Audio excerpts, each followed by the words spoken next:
On this week's episode of A Beer and a Bet, we talked all things Mitch Beer racing, reviews, previews, staking plans, and much, much more. Yes, hello, welcome to episode 7 of A Beer and a Bet. I'm Mick Gannon. Good afternoon, Mitch. Ganno, what's happening? Mate, just here again, episode 7. Unbelievable. They just keep churning it out. And some good feedback last week, I believe, on the rain-affected tracks and your opinions there. Yeah, no, it was good. We try not to get too political. We're trying to have a bit of fun, but you've got to have an opinion on things. But no, it was good. Bit of feedback. The punters were happy to see the other side of things. So yeah, no, I think they could just relate in not being the only ones frustrated. So no, it was good. It was good. No live from Maruya car park this week. We're back on the home deck.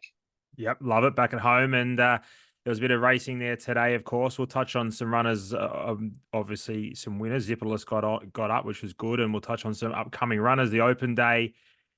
Plenty ahead in this episode. But Zipperless was a nice win up there at Newcastle. Probably had favours of the track and the way the day panned out, but it's still good win, good price, and has a future. Just great to turn him around. Like, it's so hard when you have good faith in a horse and nothing's going right. And the thing you need is good people in the horse to keep supporting you. And the people in Zipperless have been so great.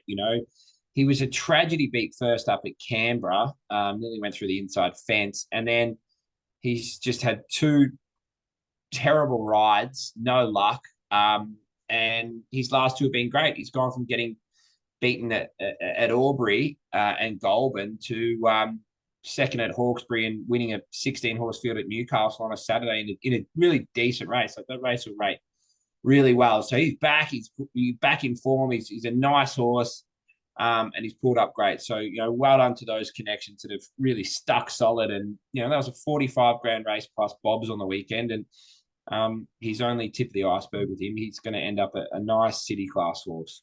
Good future for him, and I know the owners are pretty happy. There's a couple of text messages and phone calls there exchanged after the race. So good on you guys. Really good to hear. And I'll tell you, the only happier people than the owners of Zipperless were the table behind us. We went upstairs after November Falls and got on the sauce up at Ramwick, and there was a table of I think there was about 12 of them behind us. They'd had the bus up for Newcastle. I think it was their Punters Club day out. Shout out to the lads. And, the espresso martinis were flowing. It was late in the day. So we'd already gone for the top shelf. And, with each espresso martini I've just got him winning by another length and another length and another length. And, he's $18. So I'm tipping him. I'm just like, man, he'll just win or just win. So the chairman's rooms absolutely erupted like it was Everest Day for the class 1300 at Newcastle, and the lads have just absolutely erupted. And he's got the cash, and yeah, there was champagne flowing. It was up, and lo and behold, I've got the text message today that they've just taken 10% in the Ole Kirk filly. They've got a little taste, and the boys are in. So shout out to the lads. It's only downhill from here. Yeah, welcome to Mitch Beer Racing. As an owner, you have to put up with us every week, and make sure you come on down to the open day. Was it 1A Kingston Town Place? Is it 14? But 14. Close enough. Yeah, no drums. You're our data and stats man, and you got us pegged. I'm not your postman. Yeah, not your postman. That's fine. You should be 1A anyway. If you're not, we'll make sure that happens by the end of the year, and we'll get to the goals for the new year later on in the show. So you got short notice there to touch on those. It was good to see November Falls put in another good performance in a midway. What's that? Three Saturdays with fortnight breaks in town. She's such a great horse. She keeps trying, and we might see her go around again. That's what's brilliant about these races. Like, she's no star. She's not going to change anyone's life. She was getting beat at Albury and Wagga before we moved up here, and she had 3 starts in a midway company for 2 seconds and a third, and she's put close to 60 grand in the bank. It's unbelievable. The prize money it's like winning a Saturday race for the preparation. Without winning one. So She's been terrific, and we'll head back Saturday week with her, either to the mile or the 1800. But yeah, she's gonna get her one. But yeah, she's so honest, and you'd love 10 of her. Yeah, she's fantastic. And yeah, whether it's the 1800 meters or the 1600 meters, a style and she just continues to run a place. So, place punter's pal anyway. She looked, she looked Oh, like for me, she looked like she was gone yeah, at there was the, no place punting on my behalf. If it wasn't for Zipperlist, yeah. you're doing this podcast from me delivering pizzas. Speaking of, I've actually got one about 10 minutes away. So if I have to interrupt, No, you're right. this, but yeah, I've got Uber Eats on the go. I'm multitasking here. So if I have What to, pizza did you order? You're a bit of a pizza I'm connoisseur, are still you? yet to find, I'm working my way through pizza options Yep. down here in the Gong. They've been absolutely atrocious, to be honest. You need that quintessential Mm. local pizza, two large garlic bread and a max. Yep. But yeah, no, I'm struggling. So I'll rate this one in next week, Yep. but they've been absolutely benchmark 58 non-tap pizzas so far. So I'm not happy. That's a one downfall I've found here. So if someone's got a good Kembla Gong pizza link, please hit us up.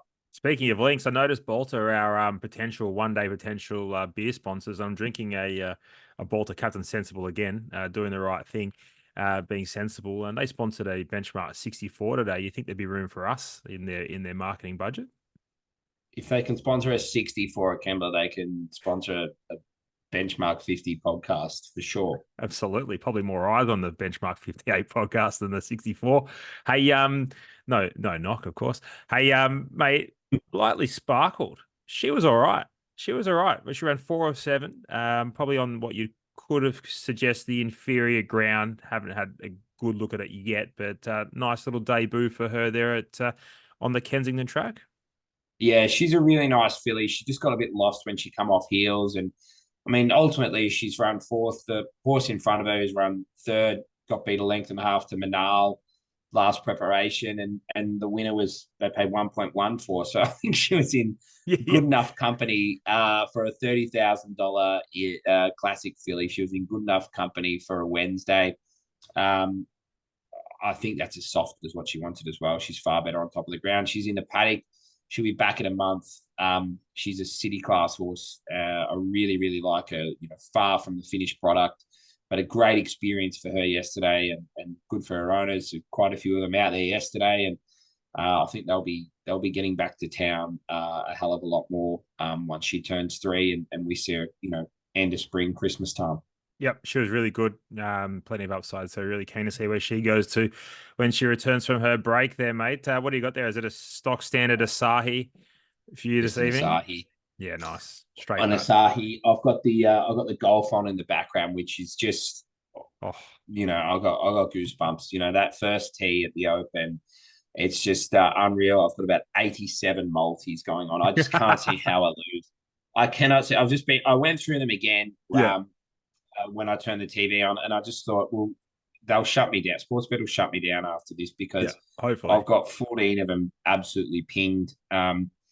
I had quite a few beers a while ago, unsurprisingly, and accidentally had all these multis into Colin Morikawa winning the Open. But this was like 4 months ago, and I meant to have it for that weekend, Yeah. wherever the golf was. So I've had like, Oh, when you get those like live multis, yeah, long range, yeah. and it's like 2 months, like a grand final or a group one, and they're just there, and you don't think about them, and then all of a sudden it's time, and you're like, hang on, I'm on here. I'm absolutely on. Love it. Bit of Colin Morikawa. Has he teed off yet? No, I reckon I'll be asleep or getting up for the first lot to go out by the time Colin tees off. But mate, how good! Like Oh, I it's know the we've got best. quite a few out of the 9 people that listen to this podcast. I know 7 of them like golf, so Mate, it's you'd it's a be magical shocked. You weekend. should see the numbers that watch this podcast and listen to this podcast. It's outrageous. I know you don't do the back end stuff, but it's phenomenal. You're our data man there's at least 25 people watching this. So um, it's because phenomenal. Hey, speaking of golf and pizza, well, we've got a golf day coming up. We'll confirm those details soon. But open day, 4th of August, and the message came across from Steph the other day saying, "Oh, Mitch has asked you to get on the microphone and say a few words." So that's going to be interesting. So apologies in advance for anyone who turns up on the day, but I'm really looking forward to the pizza. Yeah, well, we had a few people teed up, but being a Sunday, we couldn't get them. So I said to Steph, just ask, Just ask just Gatto. ask him. Yeah. Yeah, he'll be doing nothing. Brad But Davidson yeah, was going to no, charge you too looking much, for. was I he? think we've had a large number of people RSVP, which is it's great. But then Steph sent me through the catering deposit. I was like, oh shit, I'm gonna need 3 winners before the end of the season, or it'll be absolute sausage. The wood fired pizzas will be cancelled. It'll be Sausage sizzle. um yeah, sausage sizzle those, and not even the good sausages. I'm talking like the 84 pack. Just sawdust and Well, if all else fails, there's a filling. Bunnings across the road. It is a Sunday. So if you're hungry, we can just send you across there and you can whip back around and you'll be fine. No, the pizza will be there. It'll be great. Bit of Hey, pasta. that Bunnings, the Yeah. Bunnings across the road from Kembla, they could do dining packages on Gong Day. You go up the escalator, Yeah. there, and the whole glass front looks out over the race course. It's magic, mate. There I'd you have go. I'd have an apartment up there on top of Bunnings. It's absolutely smick. Best. Sometimes I go up there and I can still see into my stables. Yeah. I ring my staff and I'm like, Yeah. I'm What at are you Bunnings. doing? I can get that horse off the walker. Too good. Well, speaking of winners, let's have a look forward at some horses going around. Tomorrow being Friday, the 19th of July, Mount Warning heads to Queanbeyan. What are your thoughts on Mount Warning? Correa Keatings to ride. Going well. Saddle sort of slipped and it was just a didn't work out last start. But geez, that the thing of Matt Dale's the top weight. It won like winks at Goulburn the other day. It won by 6. It'll be $1.10, and probably deservedly so. So lovely race for her, but we probably just need a chink in the favourites' armour to beat it. I think it's got us covered. But I worked for a very good trainer for a long time, Russell Cameron, and he said to me, "If you think a race is too strong, that's fine. Look for another one, but never dodge one horse because the amount of times they either get scratched or something goes wrong. But if you're only worried about one, you should run." Because there's still plenty of dollar 20 pops that go under or don't go around for one reason or another. And yeah, I've always stuck by that theory, and it's proven right plenty of times. Worst case scenario, you run second, pick up some prize money, and go again. Nothing wrong with running second because you just get to another throw at the stumps in the same grade and you get good prize money. And that's the advantage of the prize money we are racing for, especially here in New South Wales. You run second a couple of times, then you get a win and away you go. It's a fruitful exercise. Hurricane Thunder race 7. Is this a horse that's going to pay for the pizza and pasta? No comment because you'll get me again with the staking plan. Although Scarlet Prince went terrible. I was Yeah. disappointed in him. There's no excuse. He's just not gone good enough. And yeah, he was disappointing. But I'm all in on the big Hurricane Thunder. We need 2 scratchings, right? Because the race was. I wasn't going to run him there, but the noms was so bad. Yeah. That we threw him in. So when you're a late nomination, you go to the bottom of the ballot. So that's why he's got 61, but he's second emergency. But I reckon he's a chance of getting a run. And if he does, you'll see me front and center at 4:30 tomorrow afternoon in the Queanbeyan Mounting Yard, just on my hands and knees, just like this, because he can pay for the weekend. Big Hurricane Thunder. Just Good. don't worry about his second start. It was just a disaster. But we reset. We went down to Maruya. He got back. He flew home. He's got the magician Nick Suke on tomorrow, who's just my favorite jockey in the whole world. Drawn 3, he'll be leaders back. He'll just peel off him and pay for the weekend. Love that. Reward with a rose. Can she bounce back for Suke in race 8? She was good first up. I think she really appreciated the heavy. She's not going to get that tomorrow, but then all but certain she got her tongue over the bit last start, and it was just a total forgive. So put a tongue tie on her. She's worked well, and she should be able to capture some of that form. But probably be looking for a heavier track. Love that. Good stuff. Outside of those three going to Queen Beans, pretty quiet week for the stable. Old Greg, favorite of mine, goes to Hawkesbury potentially on Sunday. Yeah, yeah, we'll have a look. There's a benchmark 66 down at the Sapphire Coast, which he loves. Oof, Just needs don't we another all? lap. Just needs another lap, and he'll be fine. Oh, I've already speaking of that, Gano. Mm, I'm going to take a truckload down to the Sapphire Coast next Sunday. Stay Sunday night. yeah. Have an early Monday 18 holes at Tura Beach, and Oh, then good and then track. hit the road home. Good track. I like that. Couple Good take a play. couple down there to pay for the trip. Yep. I thought Highballer could maybe go down there. There's that in running that 66 mile with a claim. He wasn't that bad. Second up the other day, nothing went right. Back to country grade. Ooh, Got a he'd horse do it. He'd do a number on them. ordered a charge in a Ooh. class one maiden mile. Goes to the front, finds the fence.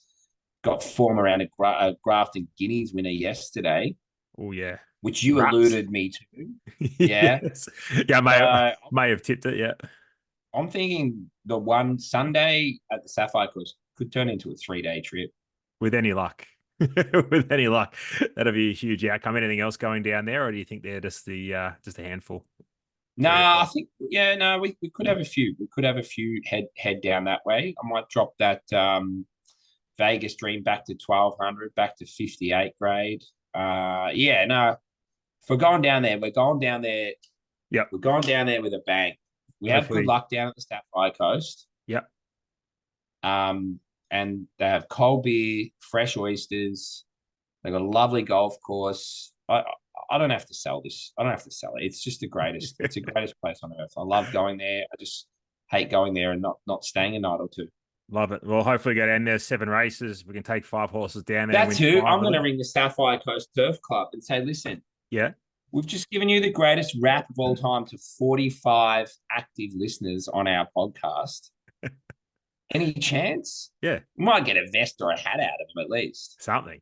Maybe they got their own beer down there. That'd be at least. Or send us some oysters. Well, let's do it. Let's go straight into staking plan, and then we've got a few more things to touch on.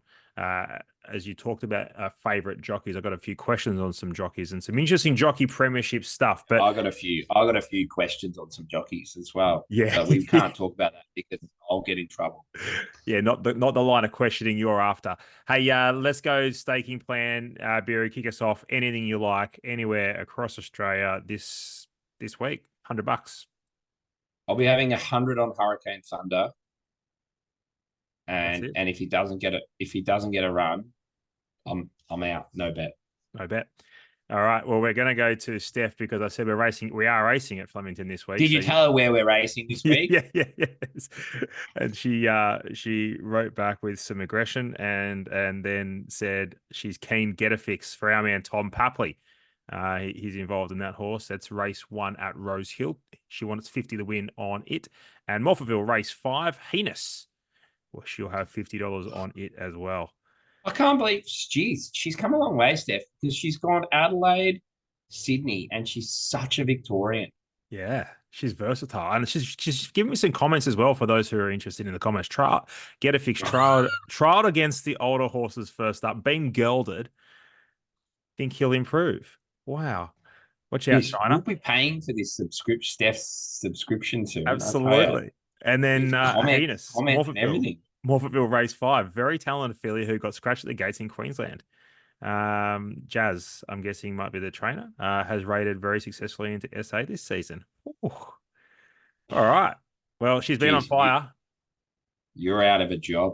Yeah, I'm out of a job. Well, that's all right. I'll take you to race 3. Jeff will be tipping for Hotbet next week, and you'll be doing transfers of ownerships for me. Absolutely. She'll do a better job. She probably need to do both, to be fair. Hey, I'm going to go with our man, Kerry, across the road. Good man, Kerry Parker. He's got a horse in race 3, number 40 8. to 1 winner. 40 to 1 winner today at Kembla. Mate, where's the text, Spend Kerry? 4 hours a morning next to him. No tip. No tip. Nothing. Nah. There'll be so the coffee lady's bill will be getting sent straight to him in the morning. I got half a push for his first starter in the first race, but nothing for the first starter in race 3 that paid $41, if you don't mind. But he has Herb in race 3, number 8. And that's around $14. I think you could have, let's just have 25 the win and 75 the place on Herb Rosehill race 3. I think Get a Fix is a great bet as well, but I can't steal Steph's under because I'd hate to slow one of hers down. She's been doing too Oh, well. you don't mind when it's me? No, I don't mind. No, there's enough weight to carry with you, but for old Steph, we Well, don't want to do that to Steph. She's a legend. All right, where are we off to next? So a bit of a disaster for old Nash Rawiller. He rode a few winners, a couple, was it last Saturday? But he got a fine for overuse of the whip. And bit of a discussion point on radio the other day was, well, should these jockeys just be given a fine, especially when it's not a dangerous riding or a careless riding charge. It's just an overuse of the whip. He's been given 5 days, which equates to just a Wednesday meeting for Nash. First of all, in the context, Beery, Nash and J Mac are in a huge battle for a premiership. Nash being 3 wins off him, but even more context, if I may, we're in an industry where we're struggling for eyes on the prize and people watching and engaging in our sport. And I would be surprised if the punting turnover and the eyes on the sport weren't significant at Randwick on Wednesday, and we'll unfortunately won't get to see that next Wednesday. In the ideal world, how do you see something like this unfolding? I think the more the racing has evolved, the less people care about premierships. Yeah. Um, I think the media sort of pushed the premierships a little bit, but no one cares. No one in the industry really talks about who's leading the premiership. It's not a conversation that people having around the traps and around the stables. Maybe some of the older, but I think the younger generation, no one really cares. They care about jockeys that are riding winners. They care about jockeys that are riding Group 1 winners, who's winning the big races. I don't think who wins a premiership that it entices you to use them any more than if they don't, or where they finish on a premiership. I think it's a great achievement for whoever does it from a training point of view or a jockey's point of view. But I don't know. I feel like maybe in the 80s and the 90s, premierships were a massive thing. I just think we're racing for such bigger things now and have such bigger races that I feel like if the media sort of didn't push the barrow for the premierships as much as it did, it'd fizzle out 10 times quicker. Yeah, you're spot on. I think we do push the barrow a little bit, but you need a narrative in this game, and you need to be pushing something. Because I would say my suggestion and my thoughts on it just quickly would be that the turnover and the eyes on midweek racing on the Kensington track last Wednesday would be higher than what we'll see at Canterbury next Wednesday, purely because of the Nash and the JMac factor. And if you're an industry participant in the depths that you are, training horses, then I completely understand the absolutely zero care factor. But for the battlers out here, just Yeah. having a look and interested, and if you're watching, engaging, you might just have $5 on it. And if that's $5 more than what you're going to have next Wednesday at Canterbury, what's the answer? Hey, I don't know what the answer is. Do you let him take the suspension in 2 weeks' time? Who knows? Don't know what it is, but I think that we can sometimes play in the grey where we need to. And if it means engaging fans more, maybe it's something we need to consider. Speaking of jockeys, J Mac, he's about to win another jockey premiership. It looks like all over bar the fighting now. If you were J Mac, well, you'd be in a bigger house, and you'd have a lot more money. But would you consider going to Hong Kong now as a sort of 3 or 4 year move?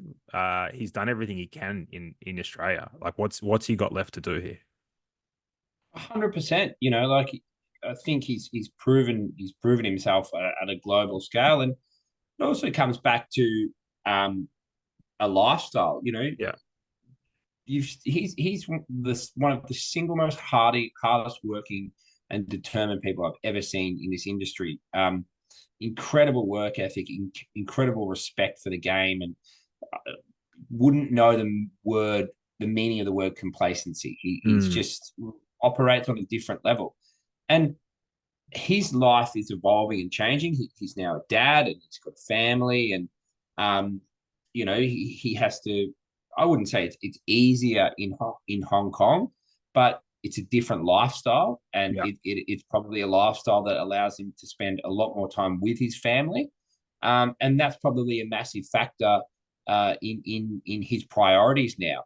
It's not just about his career; he's got something a lot bigger than that. So, I don't think it's this thing like people say, oh, about taking the money and it's the cash that takes you to Hong Kong. It's a lifestyle, I think, that Mm. first and foremost takes you to Hong Kong.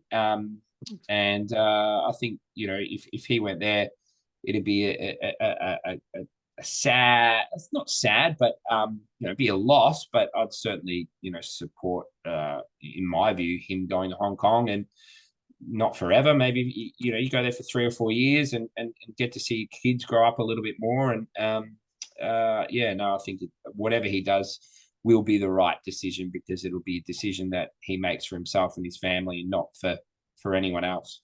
Yeah, spot on. And yeah, he'll whatever. If that ever happens, I'm no doubt he'll make the right decision because, as you said, he's a professional, dots the I's, crosses the T's. It'd be great to see him go over there and cement his position as, probably top two best jockeys in the world. I think if he goes there and he dominates there, it's he and Ryan Moore. I think he's better than Ryan Moore personally. Everyone will tell you he's not, but I want to see Ryan come over here and ride for the big bucks on a consistent basis. I'd love to see that. Hey, Beery, speaking of being serious now, I'm going to be a little bit serious this time, and I've given you about 5 minutes to prepare for this. I want to hear some goals for Mitch Beer Racing 2024-25 season. What have you got for us? What do you kind of think in your mind can I tick off in this next season? And then I'll share some of mine. I think next season's our first full year of our new stable, so to speak, our new provincial stable. And I try not to get too carried away with setting massive goals. I mean, I remember when I first started training at Mornington, I just wanted to be Chris Waller, straight away. And it ate away at me over 12 months. And then I hated it. I was so depressed and I hated training. And I just thought, I'm so far away from that. I'm never going to get there. And when I moved to Albury, I said, right, well, I'm fresh start. I'm just going to take each day as it comes, do our best, stay in the moment a bit more, not get too carried away, not set the bar too high. And my love for the industry and my passion, just came back straight away.